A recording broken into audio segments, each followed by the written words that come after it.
Welcome to this explainer. If you're a parent in Vernia ISD, you've probably heard the buzz about the brand new Bring Your Own Chromebook, or BYOC program. If you're trying to figure out the best technology setup for your student this coming year, you're in the exact right place. We're going to sift through all the district guidelines, the tech specs, and the fine print so you can make a fully informed choice for your family. Let's just dive right in. Here's what we're covering today: the BYOC choice, the perks of personal ownership, device requirements, school and home security, and finally, the rules and responsibilities. All right, Section 1, the BYOC choice, district or personal? Basically, every single family in the district has a decision to make here. Do you rely entirely on the standard district-provided device that your student will just borrow? Or do you jump into this new, completely optional BYOC initiative? Now, don't worry, the district assures us that no student is going to be denied access to instruction if they don't bring their own device. But they are definitely opening the door for you to provide one if you prefer. So, when is this actually happening? Well, it's not happening everywhere all at once. It's a phased rollout. Phase 1 kicks off at Vernia High School for the 2026-2027 school year. Then, Phase 2 expands the program to Vernia Junior High School the following year, in 2027-2028. If you have younger students, you've got a little buffer time to prepare. But high school parents, you need to start thinking about this right now.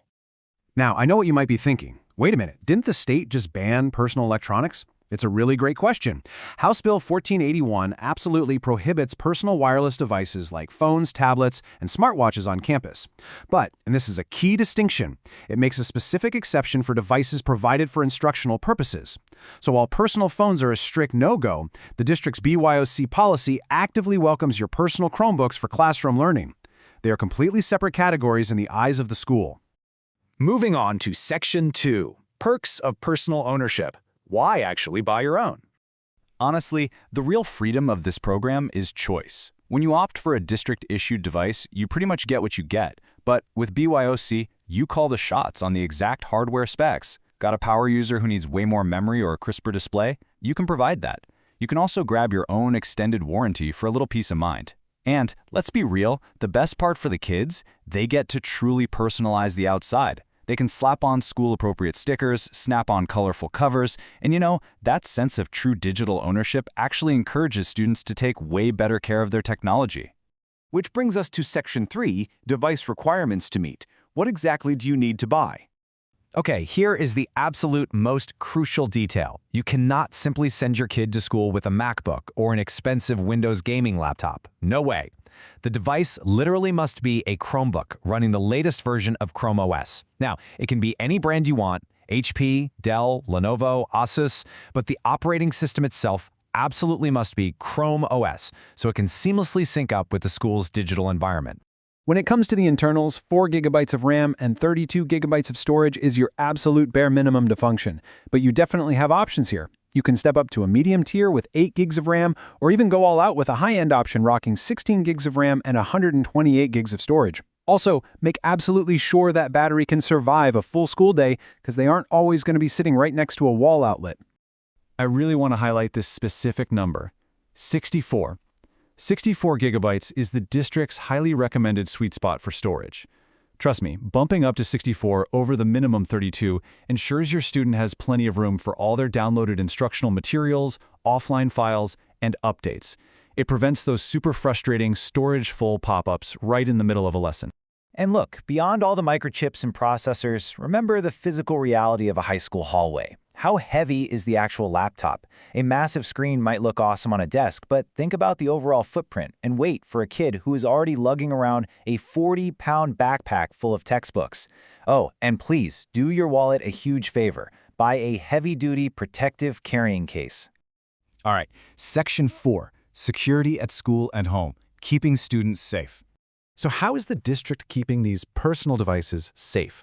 Well, to participate in BYOC, you as a parent have to consent to enrolling the device into the district's Google Management Console. Basically, software-wise, it becomes a clone of a district-owned system. This installs the Securely filter, which provides safe web filtering to strictly manage what your student can see, making sure they only hit educational and age-appropriate content. The system even shoots alerts to administrators if concerning keywords pop up. And for parents, this next part is a massive reassurance. On campus, sure, the device is locked down behind the school's firewalls and pushed policies. But what about at 8 p.m. in your own living room? Well, the exact same robust, securely web filtering that protects them on campus follows that device right onto your home Wi-Fi. That Chromebook is going to operate at home exactly the same way it does during third period math class. Talk about incredible peace of mind, right? But what happens when summer break rolls around? Since you actually own the hardware, here's a really cool bonus. You can officially request the district tech department to strip that management software off during the summer months. From June to August, it reverts to a completely unrestricted personal laptop for your child to use however they want. The school will just pop those educational filters right back on before the fall semester kicks off. Finally, let's hit Section 5, Rules and Responsibilities. Who handles what? When it comes to accountability, there is a very clear division of labor here. The district handles all the behind-the-scenes software magic, network access, security updates, and campus techs will totally help with basic troubleshooting like connecting to the Wi-Fi. But, and this is a huge but, if the screen shatters, if water gets dumped on the keyboard, or if the laptop just gets lost, hardware repairs and financial replacement fall entirely on the student and family. Just to really underline that point, the district is not writing a check for a lost or stolen personal Chromebook. That being said, the tech department still has your back from a security standpoint. If it vanishes, they can remotely lock that Chromebook down entirely, turning it into a useless brick for whoever took it. Plus, they can trace the credentials of the last user who logged in to help you try and track it down. We also absolutely have to talk about student behavior. Even though you bought it, these are strictly educational tools while on campus. Using unauthorized proxy software, firing up a cellular hotspot to dodge the school firewall, snapping unauthorized photos of teachers or peers, or using it to bully, those are major violations. Pulling stunts like that will land that personal laptop straight in IT jail, meaning it gets shut down, confiscated for a parent to pick up, and it could literally lead to the total revocation of your student's BYOC privileges.